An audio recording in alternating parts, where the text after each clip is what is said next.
الرجيم بسم الله الرحمن الرحيم الحمد لله رب العالمين والصلاة والسلام على أشرف الأنبياء والمرسلين سيدنا ونبينا وشفيع ذنوبنا وطبيب نفوسنا أبي القاسم محمد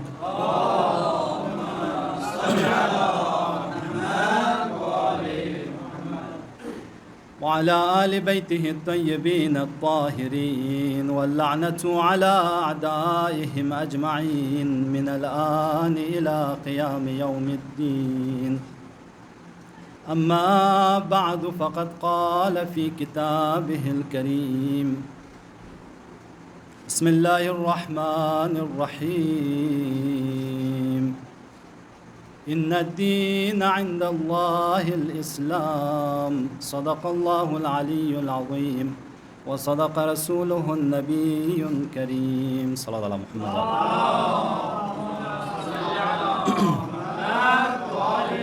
محمد وقال الإمام الصادق عليه الصلاة والسلام إنا لقتل الحسين حرارة في قلوب المؤمنين لا تبرد أبدا صدق الإمام الصادق عليه الصلاة والسلام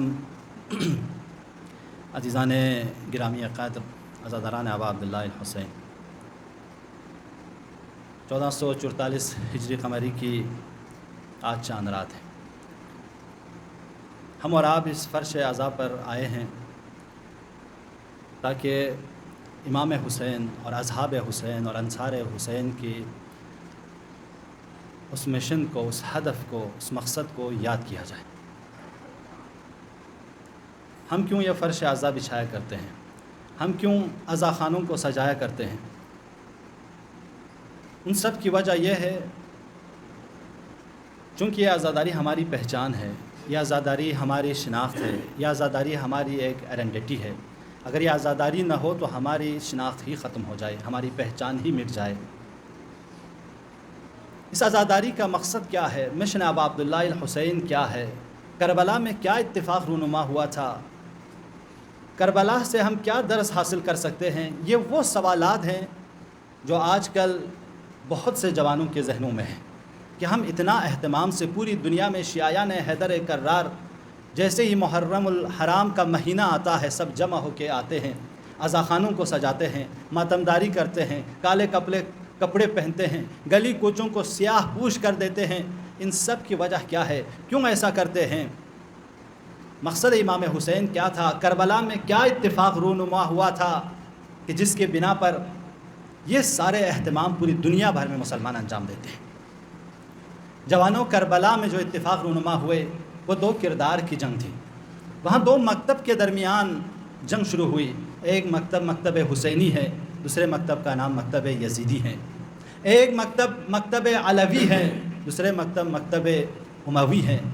یہ دو فکر ہے، دو عقیدے تھے، دو کریکٹرز ہیں جس کے بنا پر ہم اور آپ کو سمجھنا ہے، اس لیے کہ یہی کریکٹر آج کے دور میں ہے. آج امام حسین کے ماننے والوں کے کردار کدھر ہیں؟ آج یزیدی کردار کدھر ہیں؟ اسے سمجھنا بے انتہا ضروری ہے. اس لیے کہ امام حسین اور اصحاب حسین حق پر تھے، یزید اور یزیدی لشکر باطل پہ تھے. کربلا حق اور باطل کی تو جنگ تھی. کربلا اگر ہم اور آپ خلاصے میں سمجھنا چاہیں، آدم سے لے کر خاتم تک کے تمام خیر کے قوتوں کا نمائندہ تھے امام حسین اور اصحاب حسین. لیکن حضرت آدم سے لے کر خاتم تک کے تمام شر کے قوتوں کا نام ہے یزید اور لشکر یزید. خوب چاہتے یہ دونوں کیا تھے؟ کہ ایک چاہتا تھا کہ لا الہ الا اللہ باقی رہے، قرآن باقی رہے، رسالت باقی رہے، دین کی باتیں کرنے والے باقی رہیں، حسینیہ آباد رہیں، مسجدیں آباد رہیں. امام حسین چاہتے تھے قربان باقی رہے، لیکن یزید چاہتا تھا قرآن مٹ جائے، اذانیں مٹ جائیں، مسجدیں ختم ہو جائیں.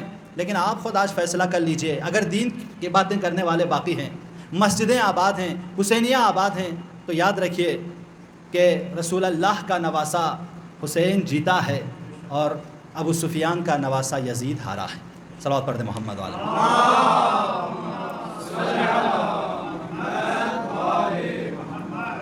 لہٰذا عزیزان گرامی، اس لیے ہم اور آپ اس فرش اعضاء کو بچھاتے ہیں تاکہ دنیا میں ہم لوگ اپنے آپ کو پا سکیں کہ ہمارا راہ کیا ہے، ہمارا راستہ کیا ہے، ہم کس لیے پیدا کیے گئے، ہمارا مقصد کیا ہے، ہماری زندگی کا ہدف کیا ہے۔ یہ وہ مکتب ہے جہاں سے ہم اور آپ کو زندگی کا مقصد ملے گا، زندگی کا ہدف ملے گا۔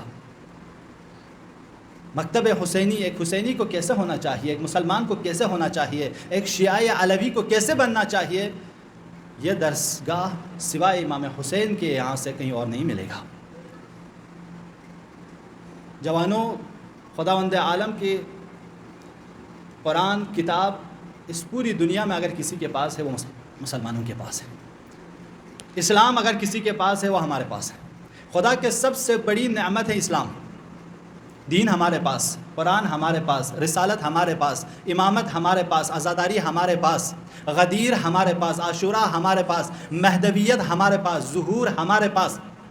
یہ اتنی ساری تعلیمات ہیں تو اسلام کی، وہ سب ہمارے پاس ہیں۔ خلاصے میں کہیں کلن اسلام ہمارے پاس ہے، اور اس اسلام جو ہم اور آپ کے پاس ہے، اس پر خود خدا ارشاد فرماتا ہے ان الدین عند اللہ الاسلام، کہ یہ جو دین ہے خدا کے اسلام نے جو پسندیدہ دین ہے وہ اسلام ہے۔ اس کے بعد اس اسلام کو خدا نے جب غدیر خم میں پائے تکمیل پر پہنچانے کے بعد کہا کہ الیوم اکملت لکم دینکم واتممت علیکم نعمتی ورضیت لکم الاسلام دینا۔ دیکھو میں نے آج دین بھی کامل کر دیا، نعمتیں بھی تمام کر دی، اور اس دین اسلام کو تمہارے لیے پسند کیا، اس پہ میں راضی ہوں۔ اب دین کو کامل کرنے کی تلاش میں مت رہنا، نعمتوں کو کامل کرنے کی تلاش میں مت رہنا، بلکہ دین کو سیکھنے کی تلاش میں رہنا، دین کو حاصل کرنے کی تلاش میں رہنا۔ بس عزیزو، یہیں سے تو میرا موضوع شروع ہے کہ ہم دین کو کیسے حاصل کریں۔ خدا کی سب سے عظیم نعمت ہمارے پاس وہ اسلام ہے، اس پہ تو ہم اور آپ یہ یقین رکھتے ہیں۔ اگر اسلام سب سے بڑی عظیم نعمت خدا کی ہے، اگر وہ ہمارے پاس ہیں، اتنا بڑا احسان اگر خدا نے ہم پر کی ہے، اور ہم اور آپ کو امت محمدی میں شامل کیا، ہم کو ایک شیعہ بنا کے بھیجا، عزیز جوانوں، کیا ہم اور آپ خدا کے اس عظیم احسان کا بدلہ دے رہے ہیں؟ اس عظیم احسان کا حق ادا کر رہے ہیں یا نہیں؟ اس لیے کہ جو انسان، جب کوئی کسی پر احسان کرتا ہے اور وہ شخص اگر احسان کا حق ادا نہ کرے تو اسے احسان فراموش کہا جاتا ہے۔ اور اس پوری کائنات پر سب سے بدتر احسان فراموشی یہ ہے کہ انسان اپنے خالق کا جو احسان اس نے ہم اور آپ پر کی ہے وہ بھول جائے، اس کا حق ادا نہ کرے۔ ہم میں سے ہر ایک کے ذہن میں یہ سوال آنا چاہیے، پڑھا لکھا مجمع ہے، جوان ہے، اشارے سے سمجھ جائیں گے، تو اگر اسلام سب سے بڑی نعمت ہے اور سب سے بڑا احسان خدا کا ہم پر ہے، تو اس کا حق ادا ہم کیسے کریں؟ کیا راستہ ہے جس کے ذریعے ہم خدا کے اس عظیم حق کو ادا کر سکتے ہیں؟ علماء بتاتے ہیں یہی تو پورے عشرہ کا موضوع رہے گا، لیکن اگر خلاصے میں کہا جائے تو حق ہم اس موقع پہ ادا کر سکتے ہیں کہ جب ہم اہل بیت علیہم السلام کے کہے ہوئے راستوں پر چلیں، امام حسین کے بتائے ہوئے راستے پر چلے، امام علی کے بتائے ہوئے راستے پر چلے، رسول اللہ کے فرامین پر عمل کریں۔ خلاصہ پورا ایک مسلمان بننے کی ضرورت ہے، جبھی ہم خدا کے حق کو ادا کر سکتے ہیں، وگرنہ عزیزو جتنا بڑا حق، جتنا بڑا احسان خدا کا ہے، اتنا بڑا وبال بھی خدا کا ہو سکتا ہے اگر ہم احسان فراموش ہو جائے۔ صلوات پڑھ دیں محمد۔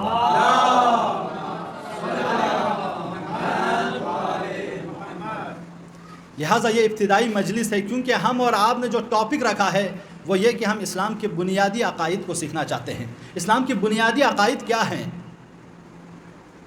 بیسک بلیف آف اسلام کیا ہیں؟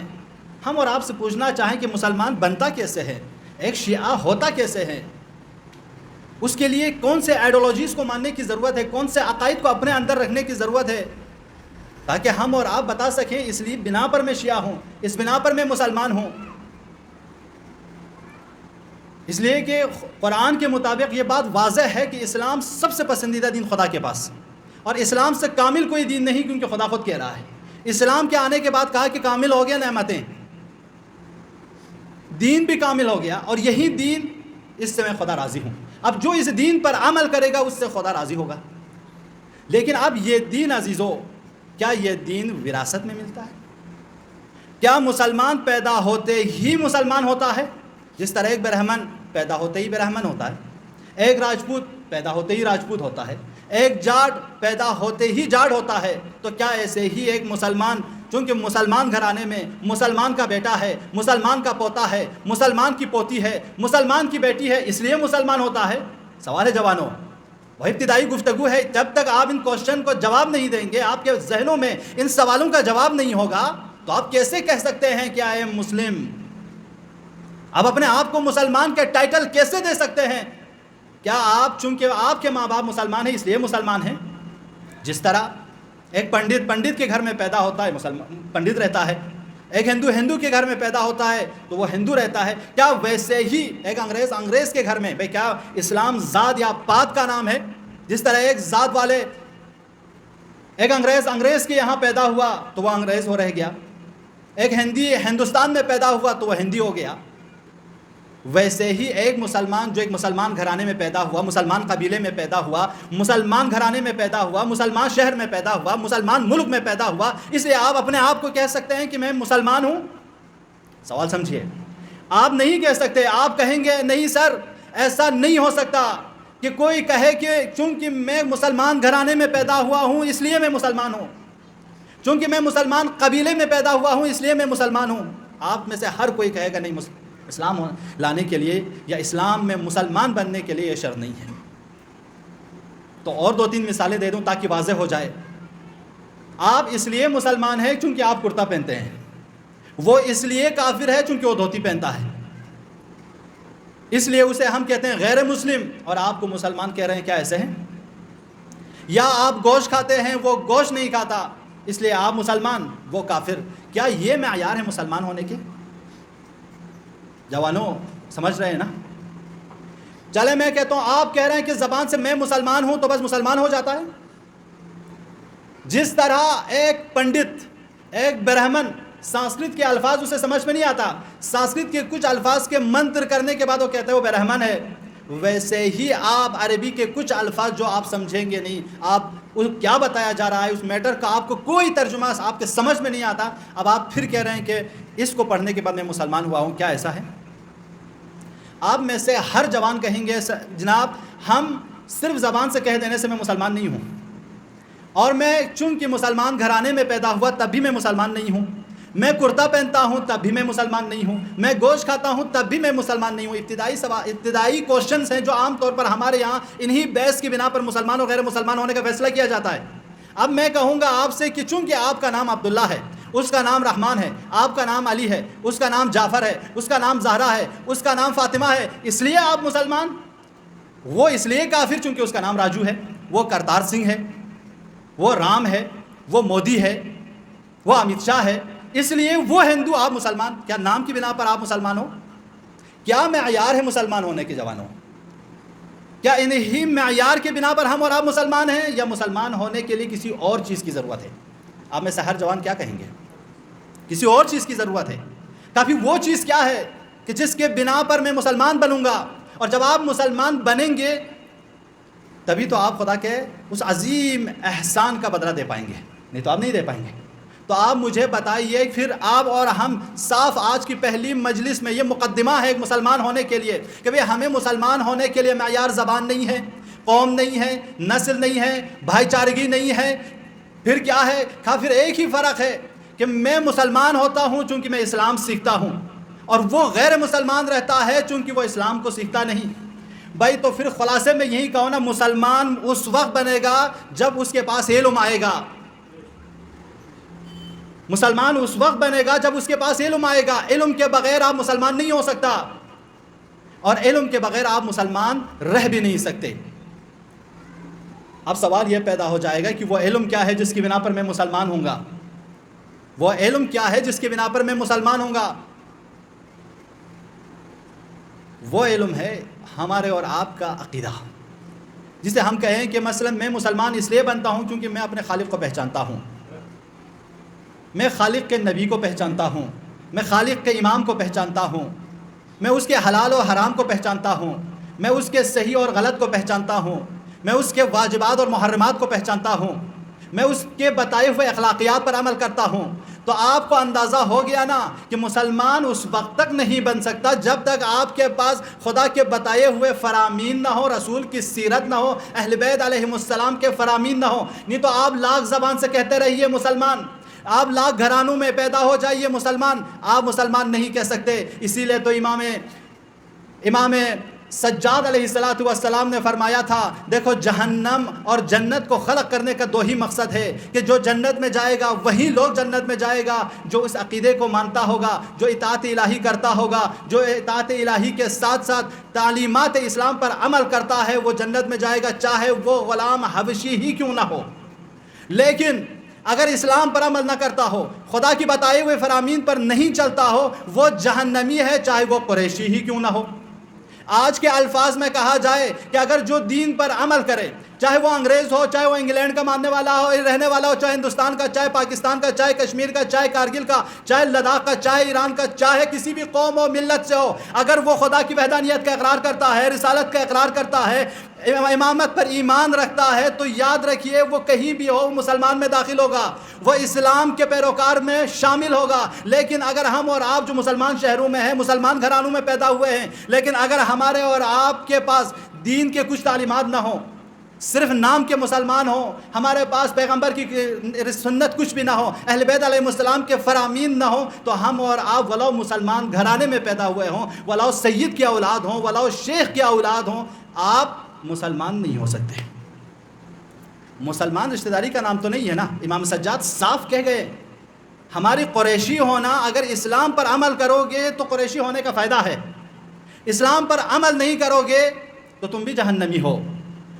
لیکن اگر ایک حبشی غلام جس پر ابھی تک کوئی اسلام نہیں پہنچا تھا، لیکن جیسے ہی اسلام پہنچ جائے اور اگر اس پر عمل کرے تو وہ حبشی غلام جنتی بن سکتا ہے. لہٰذا پہلا معیار سمجھ لیجئے جوانوں، ہم اور آپ مسلمان اس وقت تک کہہ سکتے ہیں جب ہمارے پاس دینی تعلیمات ہوں، ہمارے پاس دینی افکار ہوں. میں آپ سے پھر ایک مثال دوں گا. ہم غیر مسلمان کا لفظ استعمال کر رہے ہیں. غیر مسلمان میں کافر بھی آئے گا، مشرک بھی آئے گا، ملحد بھی آئے گا، منافق بھی آئے گا. بھئی 3-4 کلمے سمجھ لو، اس طرح کہ اس کے آئندہ مجالس میں انہی کلمات سے ہم اور آپ گفتگو کریں گے. کافر کون؟ کافر وہ ہے جو خدا اور رسول کو نہیں مانتا. ملحد کون ہے؟ جو کسی بھی دین کو تسلیم نہیں کرتا، جس کو آج کے زبان میں آپ لوگ ایتھسٹ کہتے ہیں، جو کسی دین کا اقرار نہیں کرتا. اور آج دنیا کی 25% آبادی ایتھسٹ کی ہے، جو دین کو قبول نہیں کرتا، جن کو جو کہتا ہے کہ دین وین سب خرافات ہے، سب بیکار ہے. یہ قدیم زمانے کا ایک رسم تھا، اس زمانے میں ضرورت تھی، لوگوں کے پاس سائنس نہیں تھا، لوگوں کے پاس ٹیکنالوجی نہیں تھی، اس لیے ضرورت تھی. اب آپ ٹیکنالوجی ہے، راستے بیان کر سکتے ہیں، ہمارے پاس مختلف علوم ہیں، مختلف علوم کے اسپیشلسٹ ہیں، لہٰذا ہمیں اب دین کی ضرورت نہیں. یہ ایتھیسٹ انشاءاللہ کبھی کسی مجلس میں ایتھیسٹ کے بارے میں گفتگو کریں گے، پھر کیسے ہم توڑ سکتے ہیں ان کو. ایتھیسٹ یعنی کسی دین کو، نہ ہندو کو، نہ عیسائی کو، نہ جینیزم کو، نہ سکھزم کو، نہ بدھیزم کو، کسی کو بھی تسلیم نہیں کرتا، اسے کیا کہتے ہیں؟ ایتھسٹ. اس ایتھسٹ کو ہماری اصطلاح میں، دینی اصطلاح میں کیا کہتے ہیں؟ ملحد. کافر سمجھ میں آ گیا، ملحد سمجھ میں آ گیا آپ کو. اور ایک چیز ہے منافق. منافق اسے کہا جاتا ہے جو ظاہر میں کچھ اور عقیدہ رکھے، باطن میں کچھ اور عقیدہ رکھے. قرآن نے کہا کہ جو یہ وہ لوگ ہیں، یہ شیطان کے دوست ہیں، اس لیے کہ یہ شیطان والوں سے جب ملتے ہیں، شیطان کے پیروکاروں سے جب ملتے ہیں، کہتے ہیں کہ ہم تمہارے ساتھ ہیں. مومنین سے جب آ کے ملتے ہیں تو ہم تمہارے ساتھ ہیں. یہ ہے منافق. آج صرف ان اصطلاح کا معنی سمجھ لیجئے گا. ایک چیز ہے مشرک. مشرک امکان ہے وہ خدا کو تسلیم کرتا ہو لیکن اس کے ساتھ کسی اور کو بھی شامل کرتا ہے. بالفرض کہتا ہے کہ وہ بھی خدا ہے، یہ پتھر بھی خدا ہے، وہ بھی خدا ہے، یہ درخت بھی خدا ہے، وہ بھی خدا ہے، یہ مورتی بھی خدا ہے. اس کو کہتے ہیں مشرک، جو خدا کے ساتھ کسی کو بھی جوائن کریں، شریک قرار دیں. اور ایک چیز ہے موحد. موحد کا مطلب ہے جو خدا کو وحدہ لا شریک مانے، جو ایک دین کو تو مانے ایک، یعنی اس کا مطلب ایتھیسٹ نہیں ہے. جو خدا کو مانے یہ کافر نہیں ہے. جو خدا کو وحدہ لا شریک مانے، خدا کو اکیلا مانے، کسی کا شریک نہ مانے، یہ ہے موحد. جس کا عقیدہ ہم زبان پر اور ہم دل میں ایک ہی ہو اسے کہتے ہیں موحد. یہ 4 اصطلاح ہیں. تو میں آپ سے کہنا چاہوں گا، اگر یہ جو مسلمان ہوگا، جو موحد ہوگا، جو امام حسین کا ماننے والا ہوگا، جو امام علی کے ماننے والا ہوگا، وہ موحد ہوگا. اس کا عقیدہ کیا ہوگا؟ وہ دینداروں والا ہوگا. لیکن اگر ایک مسلمان گھرانے میں پیدا ہونے والا لڑکا، اس کا عقیدہ اگر ایتھسٹ کا عقیدہ ہو، اس کا عقیدہ اگر مشرکوں والا عقیدہ ہو، اس کا عقیدہ اگر منافق والا عقیدہ ہو، اس کا عقیدہ اگر کافروں والا عقیدہ ہو، تو خدا کو حاضر اور ناظر رکھ کر مجھے بتائیے جوانوں، کیا یہ مسلمان ہے؟ کیا ہم اسے مسلمان کہہ سکتے ہیں؟ نہیں۔ اگر ہم اور آپ اپنے آپ کو اس طرح کے وباؤں سے، اس طرح کے راہوں سے بچانا چاہیں تو صرف ایک ہی راستہ ہے کہ ہم اور آپ دین کو سیکھیں، دین کی تعلیمات کو سیکھیں، اس پر عمل کرنے کی کوشش کریں۔ کیوں میں آپ سے یہ کہہ رہا ہوں؟ اس لیے کہ جوانوں، آپ فرض کیجئے، ایک مثال دوں گا، اس کے بعد انشاءاللہ مجلس کے اختتام پر لے جاؤں گا۔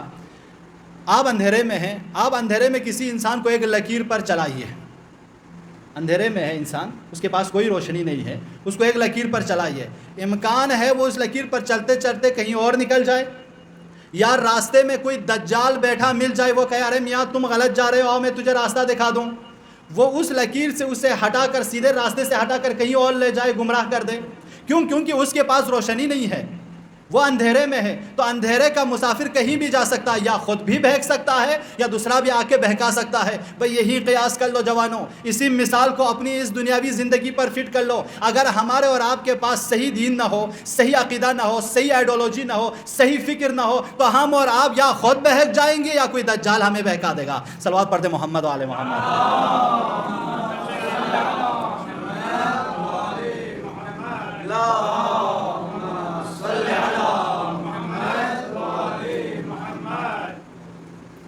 تو اس لیے لازم ہے کہ انسان اپنے پاس روشنی رکھے، اور علم سے بڑھ کر کیا روشنی ہو سکتی ہے؟ آج آپ سب بستان علم میں ہے جوانوں، آپ لوگ جو تعلیم حاصل کر رہے ہیں وہ اسلام ہے۔ خدا را اسے اسلام کے دائرے سے خارج مت کرنا۔ آپ کیمسٹری پڑھ رہے ہو، یہ اسلام ہے۔ آپ فزکس پڑھ رہے ہو، آپ اسلام حاصل کر رہے ہو۔ آپ جرنلزم پڑھ رہے ہیں، یہ اسلام ہے۔ آپ پولیٹیکل سائنس پڑھ رہے ہیں، یہ اسلام ہے۔ آپ جغرافی پڑھ رہے ہیں، یہ اسلام ہے۔ آپ کیمسٹری پڑھ رہے ہیں، آپ یہ اسلام ہے۔ آپ زولوجی پڑھ رہے ہو، یہ اسلام ہے۔ ہم اور آپ کو اسلامی تعلیم الگ، دنیاوی تعلیم الگ کہہ کر جو یہ سپنا دکھایا گیا، دنیاوی تعلیم اور اخروی تعلیم کہہ کر الگ کیا گیا، یہ شیعوں کی فکر نہیں ہے، یہ اسلام کی فکر نہیں ہے، یہ دشمنوں کی فکر تھی جوانوں۔ آپ سب نے رونسانس پڑھا ہے، رونسانس کی تاریخ پڑھی ہے۔ کیوں رونسانس وجود میں آیا تھا؟ ان سب کی وجہ یہ تھی کہ کیونکہ دین کے نام پر یورپ میں ظلم ہوا، دین کے نام پہ جنت دینے لگے، دین کے نام پہ جہنم دینے لگے، دین کے نام پہ گناہوں کے کفارے میں پیسہ لے لے کر دونوں کے گناہیں بخشنے لگے۔ اس طرح دین کے نام پہ ظلم و ستم ہوئے کہ 15ویں اور سے لے کر 17ویں صدی تک ان لوگوں نے کہا کہ اگر اس طرح دین کے نام پر، پوپ کے نام پر، مذہب عیسائی کے نام پر اس طرح ظلم و ستم ہوگا، ہم اس دین کو نہیں مانیں گے۔ دین کے انکار کا سلسلہ یہاں سے شروع ہوا تھا۔ نہیں تو اسلام، ہمارے پیغمبر عقل کل، ہمارے امام اعلم الانسان، جن سے عالم کوئی نہیں، کیا ان کو کیمسٹری کا علم نہیں ہوگا؟ ان کو فزکس کا علم نہیں ہوگا؟ افسوس ہے کہ ہم مولانا لوگوں کو آپ جو علم حاصل کر رہے ہیں اس سے دور رکھا گیا، اور آپ لوگوں کو جو علم ہم حاصل کر رہے ہیں اس سے دور رکھا گیا۔ اس لیے ہم اور آپ اب بیچ میں فیصلہ کر رہے ہیں کہ یہ الگ ہے، ہم الگ ہیں، در حال کہ آپ سوچئے اس سے ہٹ کر، آپ ایک مولانا سے ہٹ کر سوچئے خود قرآن کیا کہتا ہے، اہل بیت علیہ السلام کیا فرماتے ہیں۔ تو آپ جب اس طرح سوچیں گے، جو آپ کیمسٹری پڑھ رہے ہیں، فزکس پڑھ رہے ہیں، سائنس پڑھ رہے ہیں، جو کچھ تعلیم آپ حاصل کر رہے ہو، اس کو اسلام سے جب آپ جوڑنا شروع کر دیں گے نا، تو آپ ویسے ہی جہد دیجیے اپنی زندگی کو جس طرح ایک مسلمان کو دینا ہے، تبھی ہماری چینجنگ ہوگی، تبھی ہماری زندگی بدلے گا جوانوں۔ اگر جب ہم ایسا ہیں تو میں آپ لوگوں سے نہیں کہوں گا کہ دین سیکھنے کے لیے آپ کو حوزے میں جانا 10 سال 12 سال آپ عمر صرف کیجئے، میں یہ اتنا نہیں کہوں گا، چونکہ یہ علم ایسا ہے جو آپ پڑھ رہے ہیں اسی کو ریلیٹڈ کیجئے اسلام سے۔ فزکس کے بارے میں اسلام کا کیا نظر ہے، وکالت کے بارے میں، لا کے بارے میں اسلام کی کیا نظر ہے، اقتصاد اور اکنامکس کے بارے میں اسلام کی کیا نظر ہے، بزنس سسٹم کے بارے میں اسلام کی کیا نظر ہے، پولیٹیکل سائنس میں اسلام کی کیا نظر ہے، وہ آپ بہتر سمجھ سکیں گے یا ہم بہتر سمجھ سکیں گے۔ ڈاکٹری میں اسلام کی کیا نظر ہے، جو سلیبس، جو یونٹ، جو فیکلٹیز آپ کی یونیورسٹیوں میں ہے، آپ اس کو لے کر اسلام سے سوال کیجئے، مولانا حضرات سے سوال کیجئے، تب جا کے آپ کو پتہ چلے گا کہ جو کچھ آپ سیکھ رہے ہو وہ اسلام ہے، وہ اسلام سے ہٹ کر نہیں ہے۔ اس وقت جب آپ کو پتہ چلے گا کہ یہ چیز اسلام کے احکامات میں ہے، یہ اسلام ہے، تو گویا آپ جو فرش عذاب پر بیٹھے ہیں یہ بھی عبادت ہے، جو آپ یونیورسٹی میں کلاس میں پروفیسر کے سامنے لیکچر غور سے سنتے ہیں وہ بھی عبادت ہے۔ بہت بڑا دعویٰ کر رہا ہوں جوانوں، لگے گا آپ لوگوں کو یہ دعویٰ ہے، لیکن حقیقت ہے جوانوں۔ میں آپ لوگوں کے ساتھ ہوں، 5-6 سال آپ لوگوں کے ساتھ ہوں، مجھے معلوم ہے کہ جس دنیا کو ہمیں دکھایا گیا، چونکہ میں نے دونوں دنیا کو دیکھا، میں نے اسلامک پوائنٹ آف ویو سے حوضہ کی دنیا میں تقریباً 10-12 سال میں نے وہاں زندگی گزاری، اور میں آپ لوگوں کے درمیان یہاں پہ 7-8 سال سے ہوں، مجھے اندازہ ہو رہا ہے یہ الگ چیز نہیں ہے۔ یہ جو ہم اور آپ کو رونسانس کے بعد دین اور دنیا کے درمیان جو الگ کا نعرہ لگایا گیا، وہ یورپ کا تھا، وہ ویسٹرن کلچر کی فکر تھی، وہ ہم مسلمانوں کی نہیں تھی، لیکن چونکہ ان کے افکار ہر ایک پر غالب ہوتا چلا گیا، ہم اور آپ بھی یہی سمجھ بیٹھے۔ اس لیے میں نے اس ٹاپک کو رکھا تاکہ ہم اور آپ آئیں بیٹھیں، تھوڑا سا سوچیں اپنے آپ کو، اپنے اطراف دیکھیں، جو تعلیم میں حاصل کر رہا ہوں اگر یہ دین ہے، آپ بالفرض سمجھے، اگر یقین نہیں کرتا کم سے کم شک تو کر لیں کہ بھائی آج ایک مولانا ممبر حسین سے کہہ رہے ہیں، جو میں کیمسٹری پڑھ رہا ہوں، جو میں فزکس پڑھ رہا ہوں، یہ دین ہے، یہ اسلام ہے، یہ اسلامی تعلیمات ہیں۔ افسوس آج اگر آپ کی فکر بنتے، آپ اسلامک پوائنٹ آف ویو سے فزکس کو بیان کرتے، دنیا میں ایک الگ نقشہ ہوتا، لیکن ویسٹرن ہیومنزم کے پیروکاروں نے، سیکولر پیروکاروں نے، یا ہم اور آپ کہیں کہ ایتھیسٹ اور لیبرل سوچ رکھنے والے اگر کیمسٹری اور فزکس لکھیں گے تو دنیا تک تو محدود رہے گی نا، دنیا ہی تو دیکھا جائے گا، اس میں دین کہاں نظر آئے گا، چونکہ دین کا انکار کر کے انہوں نے فزکس کے میدان میں قدم رکھا ہے۔ لہٰذا اس پہ سوچنے کی ضرورت ہے جوانوں۔ میں آپ سب سے، مومنین یہاں بزرگان وزیر آباد کے بھی بیٹھے ہوئے ہیں، ہم ان کا شکریہ ادا کرتے ہیں ہمارے جوانوں کی جانب سے کہ ہمارے لیے خوش نصیبی ہے کہ یہاں پہ یہ مسجد بنی، اعضا خانہ بنا، جس میں آج ہم سب مل کر حسینی ایک مکتب کے تلے آ کر امام حسین کا ذکر کر رہے ہیں، اور آپ لوگوں نے جو زحمت کر کے یہ مسجد بنائی ہے، خدا انشاءاللہ اس کا اجر آپ لوگوں کو عطا کرے گا۔ میں اسی مسجد پر ایک روایت سناؤں گا کہ پیغمبر فرماتے ہیں جو شخص ایک مسجد بناتا ہے، خدا قیامت میں اس کے لیے محل بنا دیتا ہے۔ یہ مسجدیں، یہ حسینیہ جو آباد رکھتا ہے نا، اس کی آخرت بھی آباد ہو جاتی ہے۔ جوانوں، اس دنیا میں کتنے دن رہو گے آپ؟ اس دنیا میں کتنے دن؟ 60 سال، 70 سال، 80 سال، 100 سال؟ آج کی دنیا کے ایوریج کے حساب سے زیادہ جو لوگ رہ رہے ہیں، 130 سال تک کے لوگ زندگی کر رہے ہیں، اگر ہم کہیں اس سے زیادہ بھی رہے، لیکن عمر بھر تو آپ اس دنیا میں نہیں رہو گے۔ ہمارے مولا علی علیہ السلام نے فرمایا، رحم اللہ امرئن، خدا رحم کرے اس شخص پر جو ان 3 سوالوں کو جانتا ہو۔ وہ یہ سوال جانتا ہو کہ من اینا، میں کہاں سے آیا ہوں، و فی اینا، میں کہاں ہوں، و الی اینا، مجھے کہاں جانا ہے۔ جوانوں، یہی تو دین ہے۔ اگر آپ ان 3 سوالوں کو اپنے مائنڈ میں رکھ سکتے ہیں، اپنے ذہن نشین کر سکے، تو آپ کو خود بخود راستہ مل جائے گا۔ انا للہ و انا الیہ راجعون، میں آیا ہوں خدا کی طرف سے، مجھے جانا ہی خدا کی طرف ہے، اور خدا فنا ہونے والے شے نہیں ہے، خدا فنا نہیں ہوگا۔ ہم نہیں تھے تب بھی خدا تھا، ہم نہیں ہوں گے تب بھی خدا رہے گا۔ تو اس کا مطلب یہ ہے، جب آپ کہتے ہو انا للہ و انا الیہ راجعون، مرنے والے کے لیے یہ تو دلاسا ہوتا ہے کہ ایسے مرنے والے کے وارث تم گھبرانا نہیں، ہم سب خدا کی طرف سے، خدا کی طرف جانا ہے۔ در حقیقت خدا نے ہم اور آپ کو قرآن میں ایک رول میپ بتا دیا ہے، مومن، اے مسلمان، اے موحد، جو آپ اپنے آپ کو مسلمان کہتے ہو، دیکھو یاد رکھنا، تمہاری آئیڈیالوجی، تمہاری فکر اس بیس پہ ہونی چاہیے کہ تم کو میں نے خلق کیا، تم مجھ نے کیا بتایا، اس پہ دنیا میں عمل کرو تاکہ آخرت میں میرے لوگوں کے ساتھ رہ سکیں، مومنین کے ساتھ رہ سکیں۔ اور اس کے بعد کیا کہا کہ جو جنت میں جائے گا خالدین فیہا، جو جہنم میں جائے گا خالدین فیہا، یعنی ہم اور آپ نابود نہیں ہوں گے۔ یہ دنیاوی زندگی ہماری ختم ہو جائے گی، لیکن ہماری معنوی زندگی، جب ہم بہشتی بنیں گے تو ہم ہمیشہ رہیں گے۔ اگر ہم بہشتی نہ بنیں، خدا نہ خواست ہم جہنمی بن گئے، تو ہم ہمیشہ جہنمی رہیں گے، وہاں پہ موت کسی کو آنے والا نہیں ہے۔ تو اگر یہ ہے، یہ راستہ ہے، یہ مقصد ہے کہ ہم اس خدا کی طرف جانا ہے۔ ہم کارگل سے دہلی کے لیے آتے ہیں تو اس 2 گھنٹے 3 گھنٹے کے سفر کے لیے کتنا اہتمام کرتے ہیں، ٹکٹ دیکھتے ہیں، پیسہ دیکھتے ہیں، مقصد تک کے لیے پورا زاد و توشہ جمع کر لیتے ہیں تاکہ کہیں راستے میں کچھ ہو جائے تو میں بھوکا نہ رہ جاؤں، میں ختم نہ ہو جاؤں۔ تو اگر ہم اور آپ جنت میں ہمیشہ رہنے کے لیے جا رہے ہیں تو اس دنیا میں کون سی زندگی بسر کر رہے ہو؟ یہ وہ سوالات ہیں ابتدائی جسے ہم اور آپ سمجھے بغیر اسلامی آئیڈیالوجیز پہ بات کرنا بیکار ہے جوانوں۔ آج کی پوری مجلس کا اگر خلاصہ کیا جائے وہ یہ کہ ہم نام کی بنا پر، نسل کی بنا پر، پیدائش کی بنا پر، ماں باپ مسلمان ہونے کی بنا پر، قوم قبیلہ مسلمان ہونے کی بنا پر ہم مسلمان نہیں ہوتے۔ ہم مسلمان ہوتے ہیں صرف ایک ہی شرط پر، وہ ہے علم کی بنا پر، اور وہ علم وحدانیت کا علم ہو۔ آپ کے پاس دین کا علم ہو، آپ کے پاس شریعت کا علم ہو، آپ کے پاس محمد مصطفیٰ کی تعلیمات ہوں، آپ کے پاس اہل بیت علیہم السلام کی تعلیمات ہوں، تبھی ہم اور آپ اپنے آپ کو ایک مسلمان کہہ سکتے ہیں۔ اور جس دن ہم اور آپ اپنے آپ سے ہر کام میں یہ سوال کریں کہ خدایا یہ جو کام میں کرنے جا رہا ہوں یہ میرے لیے واجب ہے۔ دیکھیے، السلام علیکم، آخری مراحل گفتگو ہے۔ جوانوں، آپ سب پڑھے لکھے جوان ہیں، اپنے زندگی کے ہر امور میں ان 5 سوالوں کا جواب دیجئے، پھر آگے اس کام کو انجام دیجئے۔ آپ جو بھی کام کریں ان 5 سوالوں میں سے کس میں آتا ہے اس میں دیکھ لیجئے۔ جب بھی آپ، ایک مسلمان، ایک مومن جو بھی کام کرے گا وہ ان 5 حالت سے خالی نہیں ہے۔ یا وہ کام آپ کے لیے واجب ہے، یا وہ کام آپ کے لیے حرام ہے، یا وہ کام آپ کے لیے مستحب ہے، یا وہ کام آپ کے لیے مکروہ ہے، یا وہ کام آپ کے لیے مباح ہے۔ واجب وہ کام ہے جسے ہمیں کرنا واجب، اگر نہ کریں ہمیں سزا ہے۔ حرام وہ کام ہے جسے چھوڑنے پہ ہمیں ثواب ہے، کرنے پہ سزا ہے۔ مباح وہ کام ہے اگر وہ کریں یا نہ کریں دونوں ہمارے لیے سیم ہے، جیسے ہم بیٹھتے ہیں، اٹھتے ہیں، کھاتے ہیں، پیتے ہیں، چلتے ہیں، یہ سب ہمارے لیے مباح ہے۔ لیکن مکروہ کیا ہے؟ وہ کام ہے جسے چھوڑ دیں بہتر، اگر آپ نے انجام دے دیا تو سزا نہیں ہے۔ مستحب وہ کام ہے جسے آپ نے انجام دے دیا آپ کو ثواب ملے گا، ترک کیا آپ کو سزا نہیں۔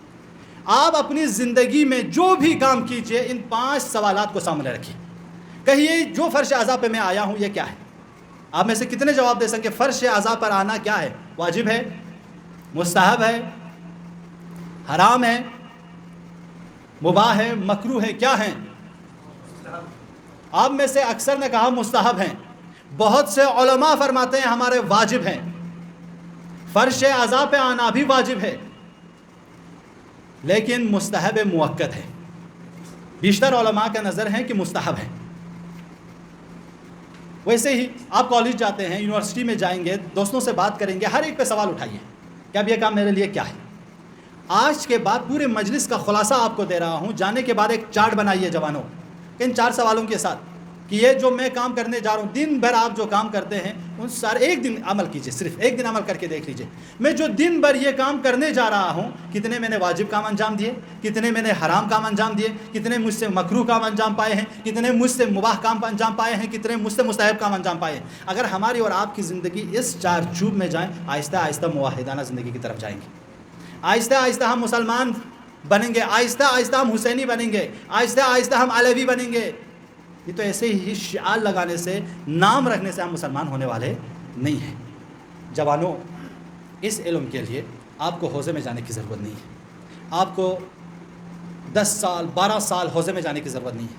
آپ اپنے 24 گھنٹے میں 1 گھنٹہ نکالیے اور یہ 5 سوال اپنے سامنے رکھیے۔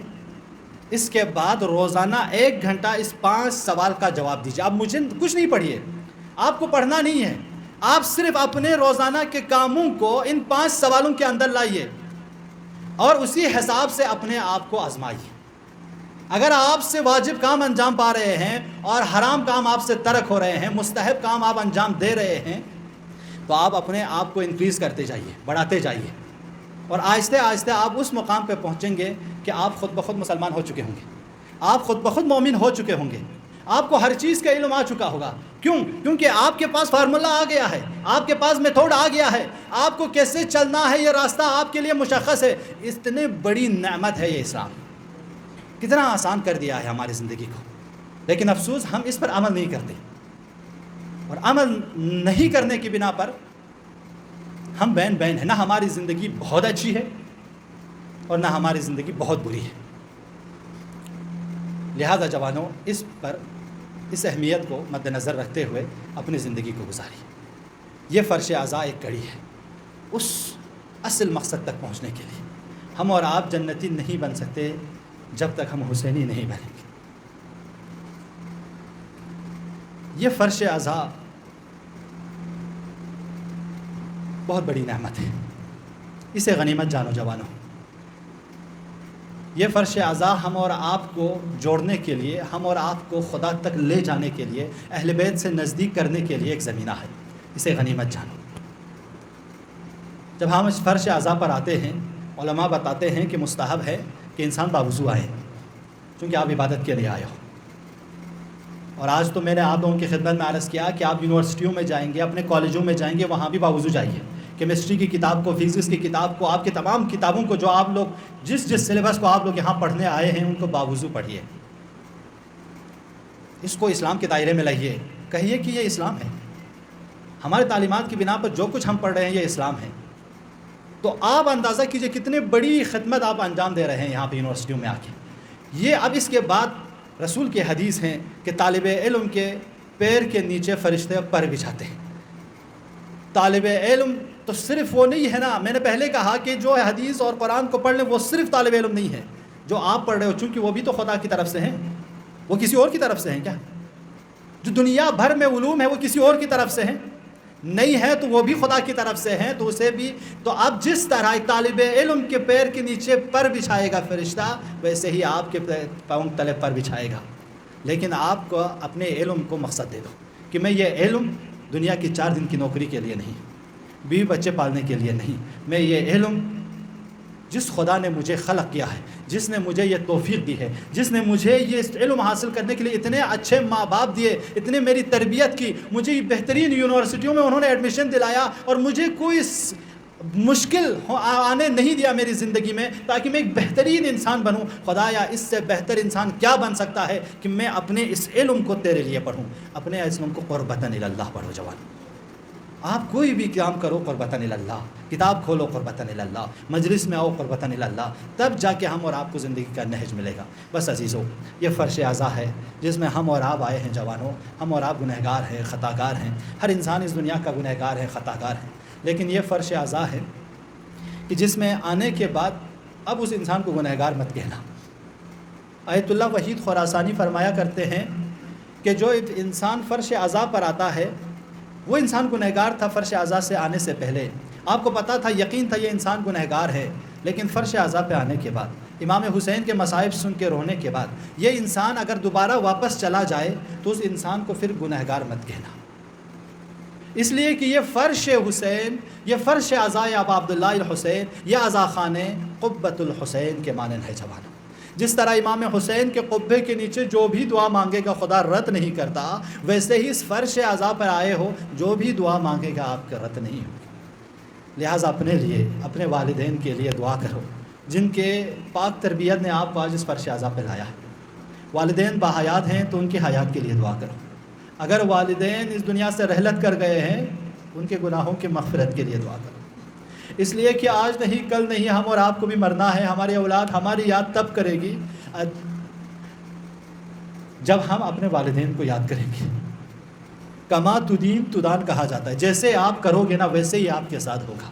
آپ والدین کو یاد کرو گے، بھائی بہنوں کو یاد کرو گے، رشتہ داروں کو یاد کرو گے، دوست احباب کو یاد کرو گے، ان فرش اعضاء پہ آنے کے بعد خدا کا شکر کرتے ہوئے جو نہیں آئے ہیں ان کے لیے دعا کرو گے، تو کل جو بھی اس فرش اعضاء پر آئے گا، آپ کی دعا کے طفیل میں جو بھی خدا اس فرش اعضاء پہ لائے گا اس کا ثواب آپ کو ملے گا۔ جوانوں، لہٰذا اس عظیم سرمایہ کو ہاتھ سے جانے مت دینا، اور بالخصوص آپ لوگ جوان ہیں، اور جوان کے ہر عبادت پر رسول فرماتے ہیں کہ خدا فخر کرتا ہے، اپنے فرشتوں سے کہتا ہے اے فرشتوں دیکھو یہ میرا عابد جوان مصلی بچھائے نماز پڑھ رہا ہے، یہ آپ گناہوں میں بھی ہو سکتا تھا، گناہوں کے مجلس میں بھی رہ سکتا تھا، یہ کسی کلب میں گمراہیوں کے ساتھ رہ سکتا تھا، لیکن اس نے ان سب کو چھوڑا، فرش حسین پہ آیا، مصلی پہ آیا، مسجد میں آیا، فخر کرتا ہے ایک جوان کی عبادت پر۔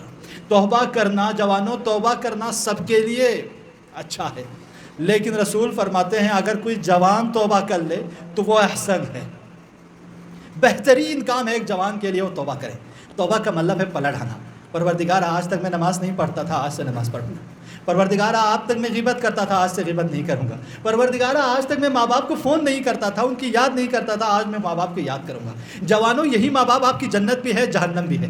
رسول فرماتے ہیں والدین اپنے بچوں کے لیے جنت بھی ہے، جہنم بھی ہے۔ کسی سوال کرنے والے نے سوال کیا، یا رسول اللہ کیسے والدین میرے لیے جنت بھی ہے میرے لیے جہنم بھی ہے؟ کہا اگر یہ والدین تمہارے اچھی تربیت کر لے تو تم جنتی بنو گے، یہ والدین تمہاری غلط تربیت کر لے تم جہنمی بنو گے۔ جوانوں، یہ فرش اعضاء پہ آئے ہو، جنتیوں کی علامت ہے نا، تو اپنے ماں باپ کو دعا دو کہ آپ کو آزادار بنایا، آپ کو حسینی بنایا۔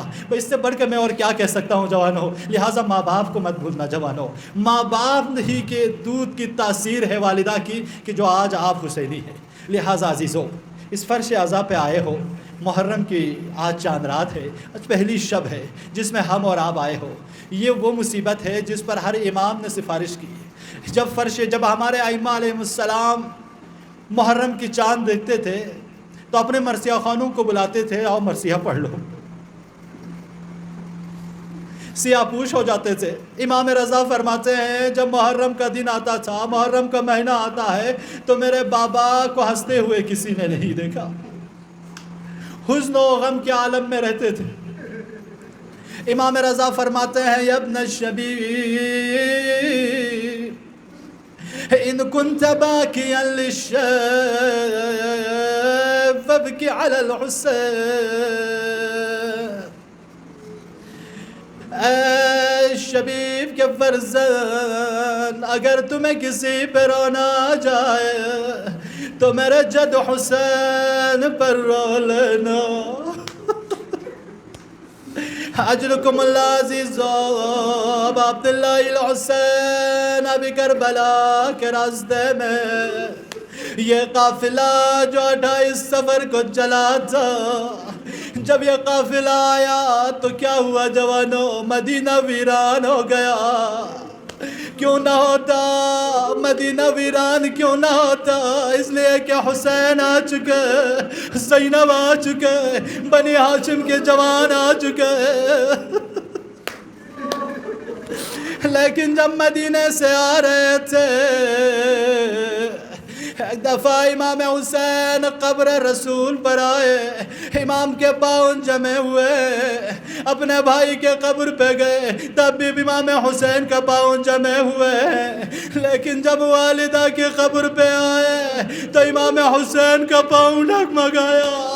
جس طرح بچہ اپنی ماں کی طرف لپکتا ہے، امام حسین نے اپنے آپ کو قبر زہرا پر گرا دی۔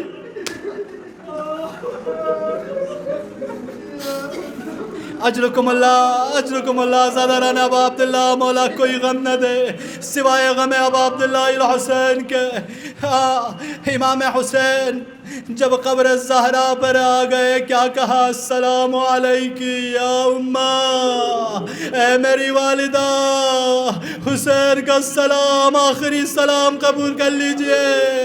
اتنا کہنا تھا، قبر زہرا سے آواز آئی وعلیک السلام یا غریب علوم، وعلیک السلام یا شہید علوم، وعلیک السلام یا مظلوم علوم۔ سلام ہو میرے لال حسین، میرے غریب حسین پر، میرے سلام ہو میرے شہید اور مظلوم حسین۔ اجرکم اللہ۔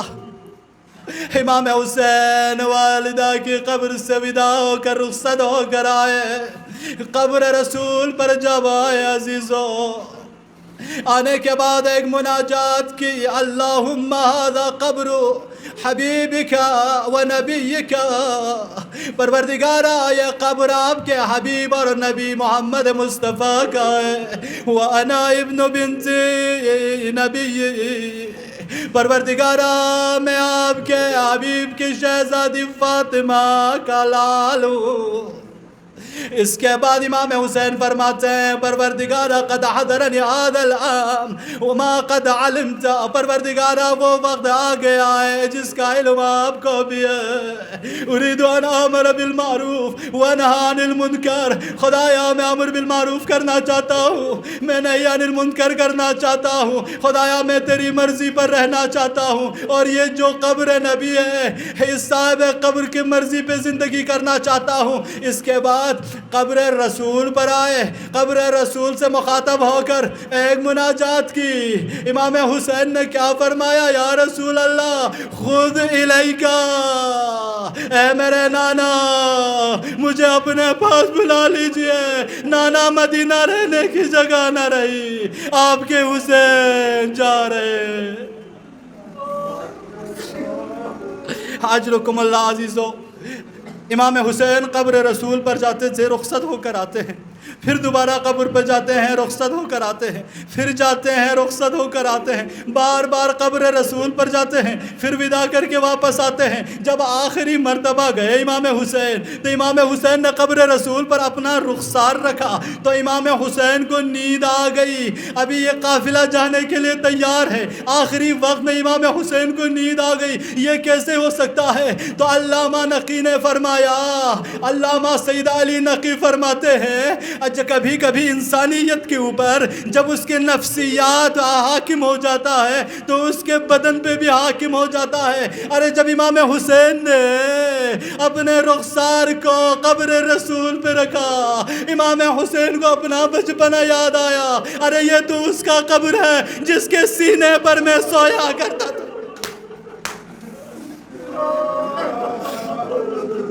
حجرکم اللہ عزیز و حجرکم اللہ، مولا کوئی غم نہ دے سوائے غم ابا عبداللہ الحسین۔ لہٰذا یہ سینے پر سونے کی رسم اس خاندان میں آخر تک رہا ہے۔ عزیزو، آپ اور ہم کو پتا ہے یہ سینہ ہے جس پر امام حسین سویا کرتے تھے۔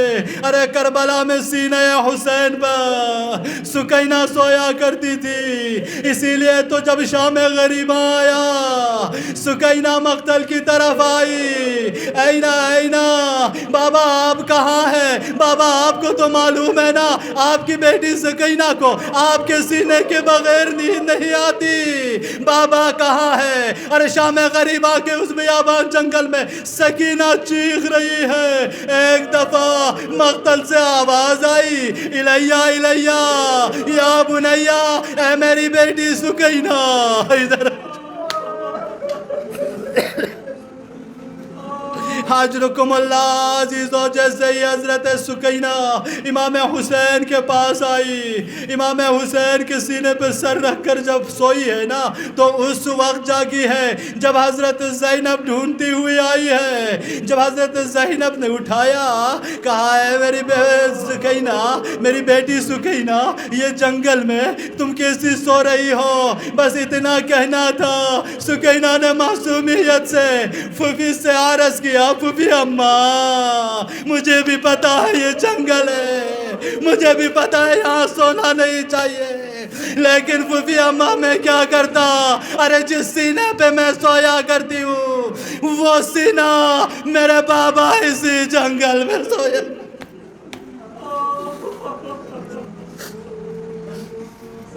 الا لعنت اللہ علی القوم الظالمین وسيعلم الذین ظلموا أي منقلب ينقلبون۔